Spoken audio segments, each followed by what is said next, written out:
Week 4, Day 4, Naiibang Bilang. Magandang umaga mga bata, handa na ba kayo ngayon sa ating bagong aralin? Patingin nga kung ikaw ay handa na. Ipakita mo ang tamang pag-upo. Ayan. So ngayon, ikaw ay nakaayos na ng iyong pagkakaupo. Okay, handa na ba? So bago natin simulan ang ating aralin, simulan muna natin ito sa pagpapasalamat sa ating Panginoon. So sumabay kay Teacher Sandy sa pagdadasal. Handa ka na? Panginoon, marami pong salamat sa mga biyayang ipinagkaloob mo sa amin sa araw-araw. Gabayan mo po kami sa aming pag-aaral at sa bawat gawaing aming gagawain. Hilumin mo nawa ang sakit na lumalaganap ngayon sa buong mundo at panatilihin mo kaming ligtas sa kapahamakan. Hinihiling po namin ito sa ngalan ng iyong anak na si Jesus. Amen. Sa ngalan ng Ama, ng Anak, ng Espiritu Santo. Amen.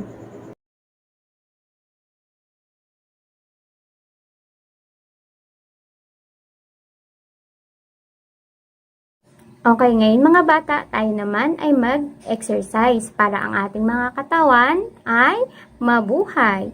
So ngayon, sabayan natin si Teacher Sandy sa pagsasayaw. At gusto ni Teacher na ikaw ay sumabay sa kanya. Handa ka na ba? Pero bago yan, syempre, tumayo ka muna ng maayos.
Mga bata, tayo naman ay dumako sa ating aralin. So, umupo ka na ngayon na maayos at alam ko na ang iyong katawan ay nabuhay na. So, ang dugo sa mula sa ating paa hanggang sa ating ulo ay dumalog na. At handa ka na para matuto sa ating bagong aralin. So, ngayon, umupo ka na ng maayos. Awitin muna natin ngayon ang awit ng 12 buwan.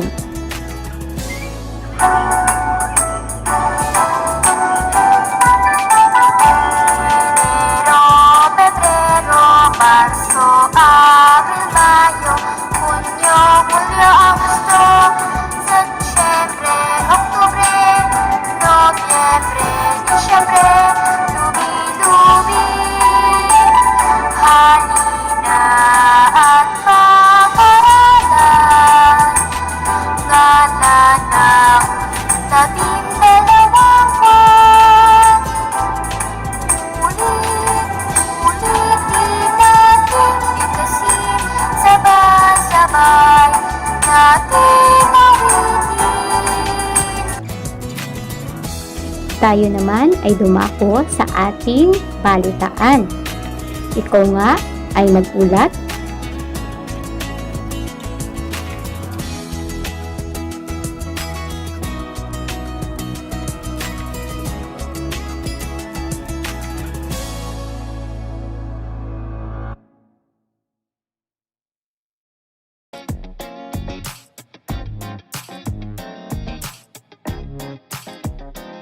Awitin naman natin ngayon ang awit ng panahon.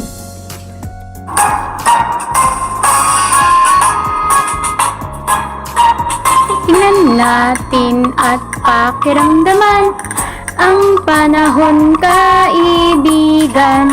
Maaraw ba o maulan?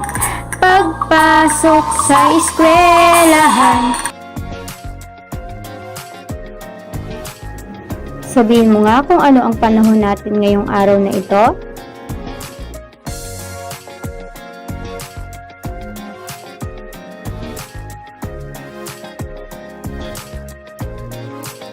Ngayon naman ay bigkasin natin ang mga Tagalog na bilang. 1, 2, 3, 4, 5,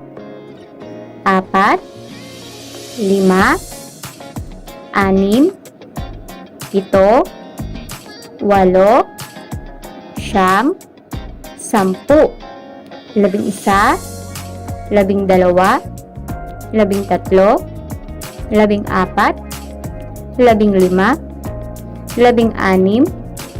16, 17, 18, 19, 20. Mahusay! Bilang pandagdag sa ating daily routine, mula ngayon ay aawitin na natin ang ABCD song para ating matandaan ang bawat letra ng ating alpabeto.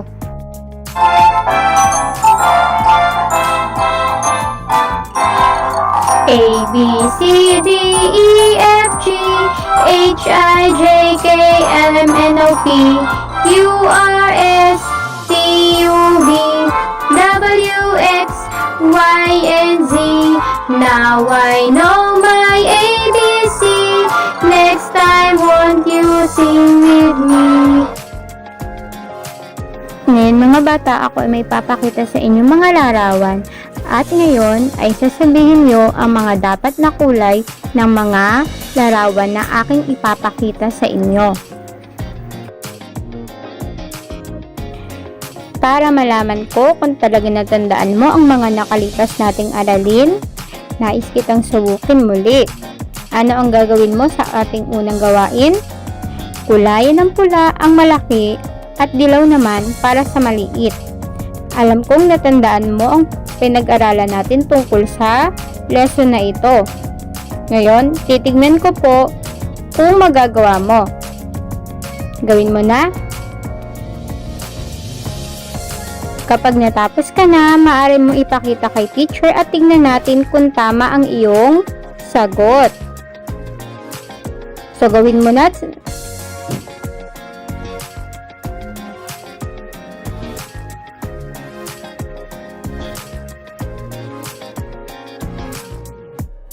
Ayan, tignan mo kung parehas tayo ng sagot. Kung parehas, talagang nakinig ka sa ating mga aralin.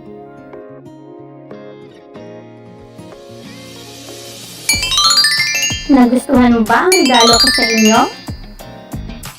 Salamat!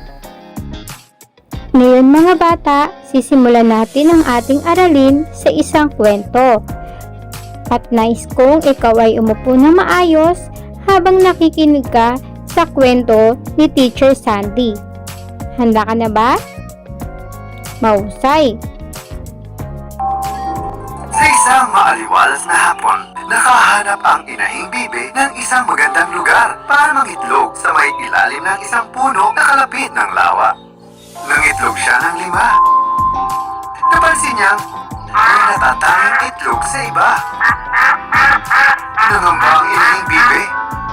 Ngunit inantay niya na lang na mapisa ang mga ito.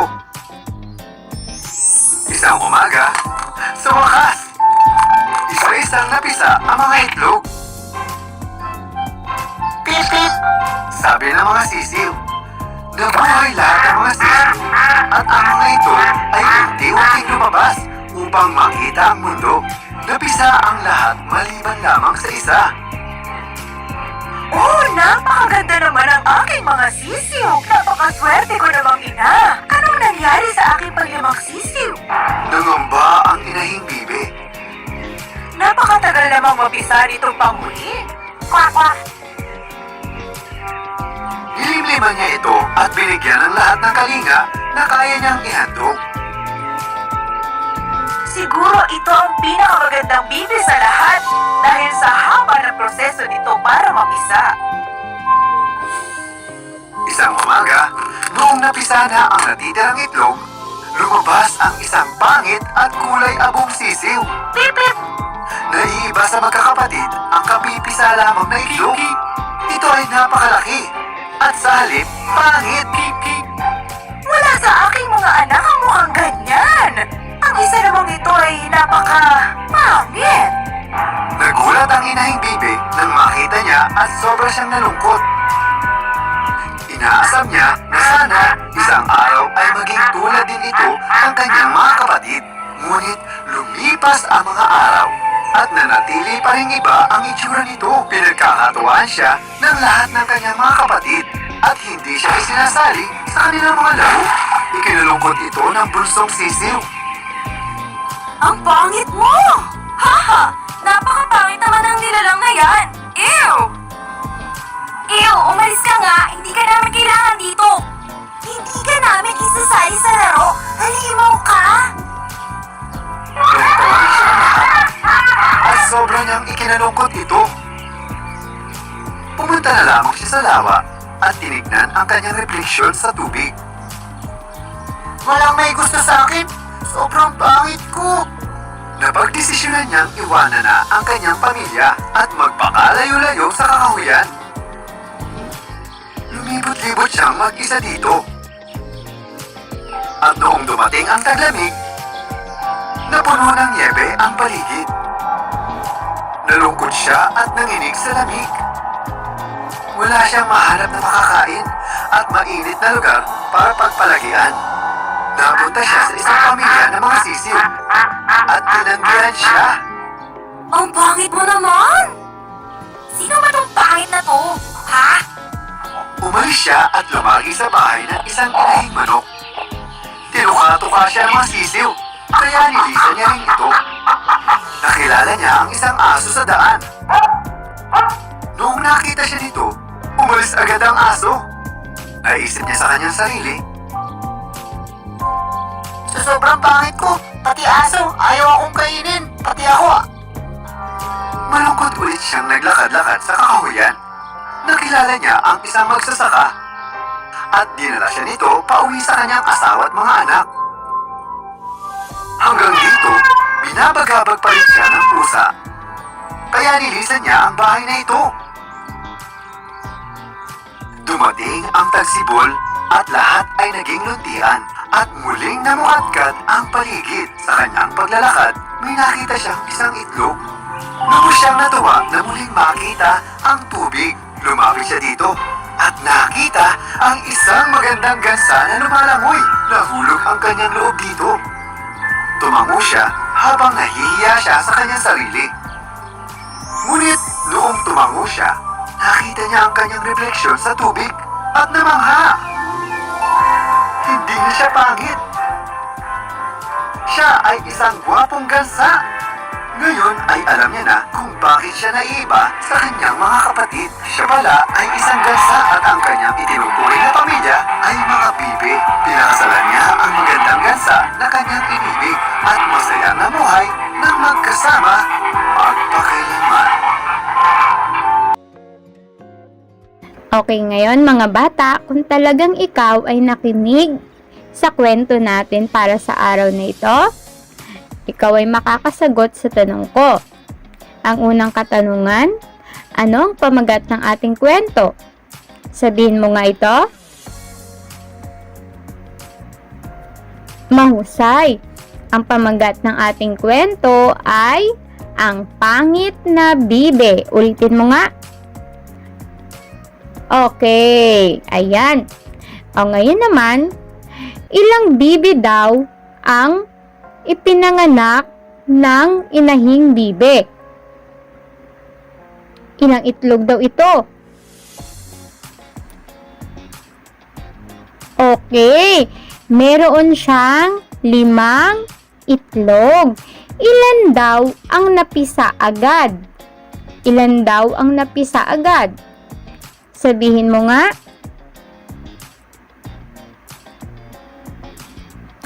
Tama. Ang napisa agad ay 4 na bibe. Ngayon, ilan ang natira na hindi napisa agad? Ilan? Okay, ito ay isang itlog. Yung isang itlog na yon, naiibang itlog daw ba yon?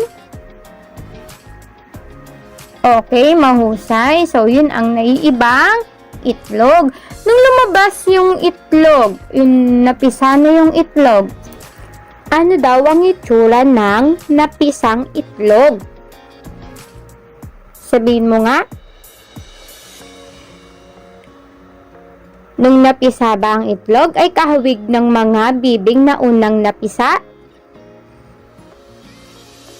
Tama.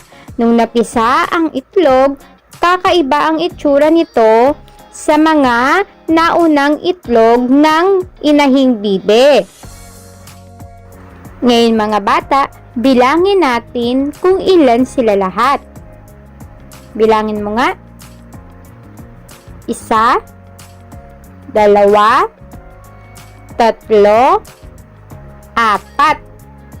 5. Ngayon, maaari mo bang sabihin sa akin kung anong kulay ang naiiba? Mahusay. Sa kanilang 5 ay mayroong naiiba at ito ay anong kulay? Puti. Anong kulay naman ng mga sisiw ng bibe ang magkakatulad? Tama, kulay dilaw. Ngayon, ano sa tingin mo ang kinalaman ng ating kwento sa ating aralin para sa araw na ito? May ideya ka ba? Maaari mo bang sabihin kay teacher kung ano kaya ang kinalaman ng ating kwento sa ating aralin para sa araw na ito? Okay, mahusay. Dahil ang ating aralin para sa araw na ito ay tungkol sa mga naiibang bilang sa pangkat. Ngayon, handa ka na bang mag-aral?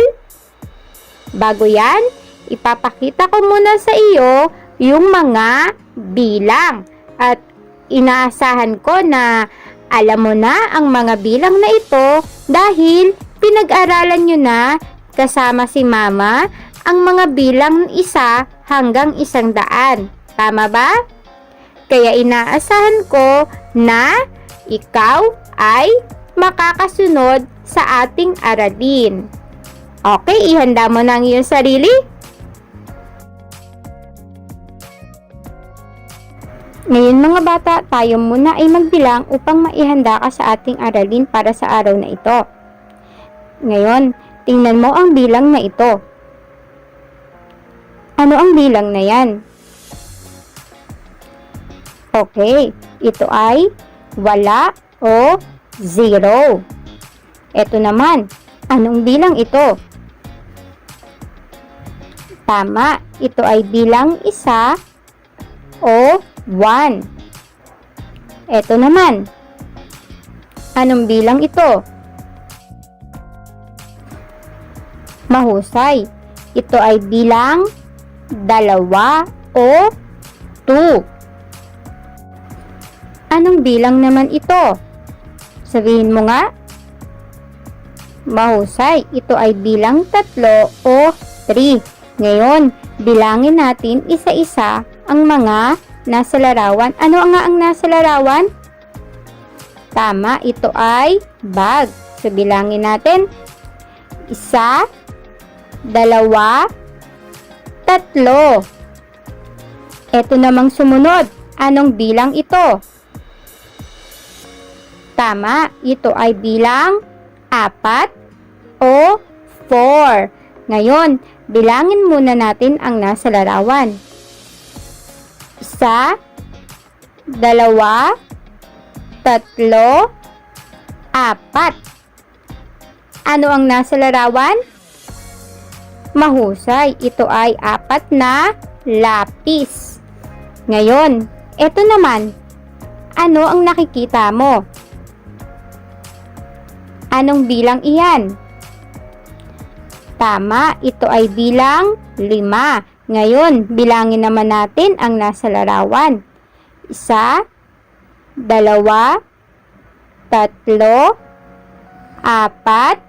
5. 5 ano yan?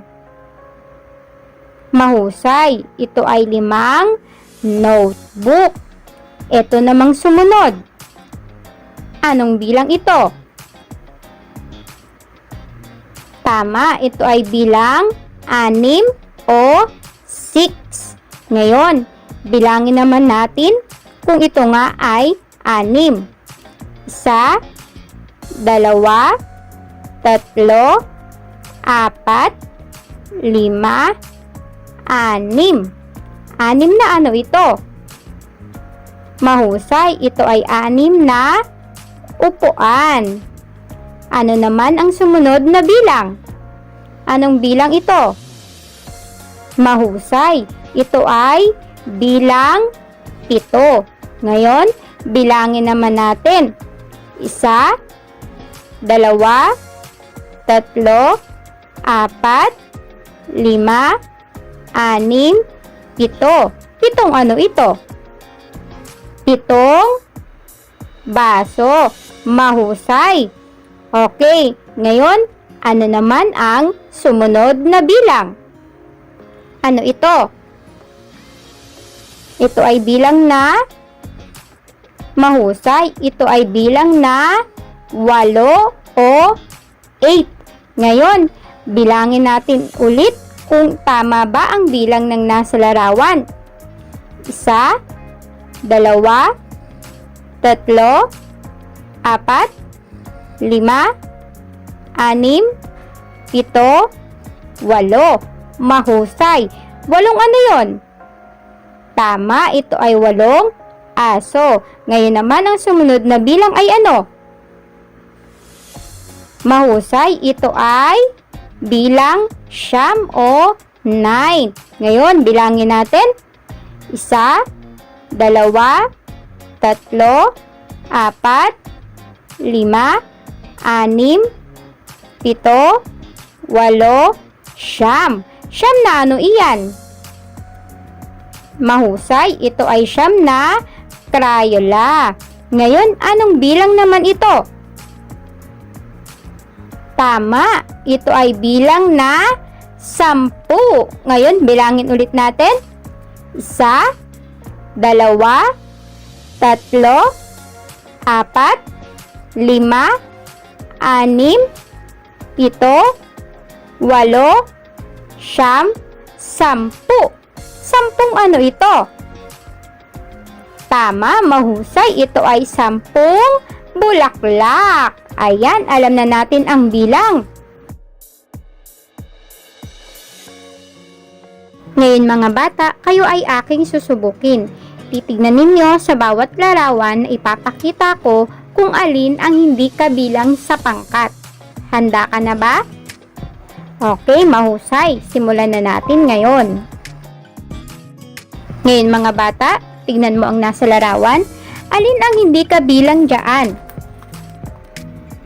Tama. Ang bola ang hindi kabilang dahil ang dalawa ay bag. Eto naman, alin ang hindi kabilang dyan? Bakit hindi kabilang ang Crayola? Mahusay, dahil ang tatlo ay lapis. Eto naman, alin ang hindi kabilang dyan? Mahusay, ang kulay itim na kwaderno o notebook ay hindi kabilang dahil ang iba ay kulay pula. Eto naman, alin ang hindi kabilang dyan? Mahusay, bakit hindi kabilang ang lamesa? Tama, dahil ang karamihan ay mga upuan. Eto naman, alin ang hindi kabilang sa pangkat? Tama, ang kutsara ay hindi kabilang sa pangkat. Bakit hindi siya kabilang? Tama, dahil ang karamihan ay mga baso. Ito naman, alin ang hindi kabilang sa pangkat? Tama, ang pusa ang hindi kabilang sa pangkat. Bakit hindi kabilang sa pangkat ang pusa? Mahusay, dahil ang karamihan ay mga aso. Ito naman, alin ang hindi kabilang sa pangkat? Tama, ang kulay pula na Crayola. Bakit hindi siya kabilang sa pangkat? Mahusay, dahil ang karamihan ay kulay asul na Crayola. Ngayon, ito naman, alin dito ang hindi kabilang sa pangkat o naiiba sa pangkat? Mahusay, ang kulay rosas o kulay pink na bulaklak. Dahil ang karamihan ay anong kulay na bulaklak? Tama, ito ay mga kulay dilaw. Ngayon naman, para sa ating panibagong pagsasanay mga bata, dito naman ay sasabihin ninyo muli kung alin ang naiibang bilang. Ngayon, tignan mo ang unang hanay. Alin diyan ang hindi kabilang sa pangkat? Sabihin mo nga ito. Tama, hindi kabilang sa pangkat ang bilang 2 o number 2 dahil ang karamihan ay bilang 10. Ngayon, dito naman sa sumunod na hanay. Alin diyan ang hindi kabilang na bilang? Tama, ang hindi kabilang sa pangkat o sa hanay ay ang bilang wala o 0. Ngayon, dito naman sa ikatlong hanay, alin ang hindi kabilang sa pangkat? Sabihin mo nga. Mahusay, ang hindi kabilang sa pangkat ay ang bilang 6. Dahil ang karamihan ay anong bilang? Tama, ang karamihan ay bilang 5. Ayan mga bata, naintindihan nyo talaga ang ating aralin ngayon. Ngayon ay bibigyan ko kayo ng gawain. Para sa una mong gawain, ano ang iyong gagawin? Bibilugan mo ang naiiba sa pangkat. Alin dyan ang hindi dapat kasali sa pangkat? Lalagyan mo ng bilog. At sa ikalawang gawain mo naman, ano ang iyong gagawin? Lalagyan mo ng X ang naiiba sa pangkat. Alin dyan ang hindi dapat kasali? So, lalagyan mo yun ng X. Kung ikaw ay nakinig kanina, mabilis mo lamang yan magagawa. Naintindihan mo? Okay, mahusay. So, simulan mo na. Bibigyan kita ng 3 minuto para ikaw ay makagawa. Mga bata, hindi ba napakadali lang ng ating gawain para sa araw na ito? Dahil ikaw ay nakinig ng maayos, mupo ng maayos, sumunod sa mga tuntunin ni teacher, nagawa mo ng maayos at mabilis ang ating gawain. At dahil dyan, yakapin mo muli ang iyong sarili at bigyan mo ng malakas na palakpak. Ayan. So ngayon, bibigyan ko kayo ng inyong takdang aralin. Sasagutan ninyo ang inyong module at gagabayan kayo ng inyong nanay o kung sino mang nakakatanda na maaaring tumulong sa iyo sa ating gawain. At para naman sa ating takdang aralin para sa araw na ito, kuhanin mo ang iyong module, hanapin mo ang pahina na katulad ng sa akin. Ano ang iyong gagawin? Kulayan ang naiibang bilang sa pangkat. At dahil nakinig ka sa akin, madali mo lamang masasagot ang ating takdang aralin.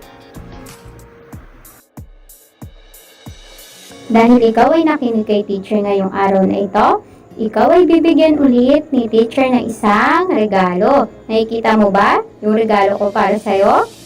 Ayan. Tignan mo nga kung anong regalo binibigay ko sa'yo. Nakikita mo ba?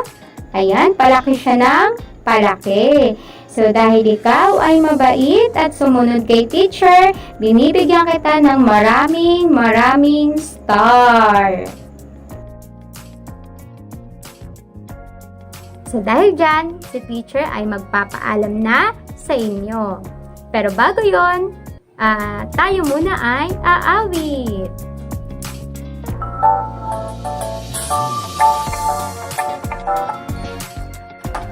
Magandang ay uuwi na, bukas na muli tayo magkikita. Paalam na sa'yo, paalam na sa'yo, paalam na sa'yo, paalam na sa'yo. Paalam na mga bata, bukas tayo ay magkikitang muli at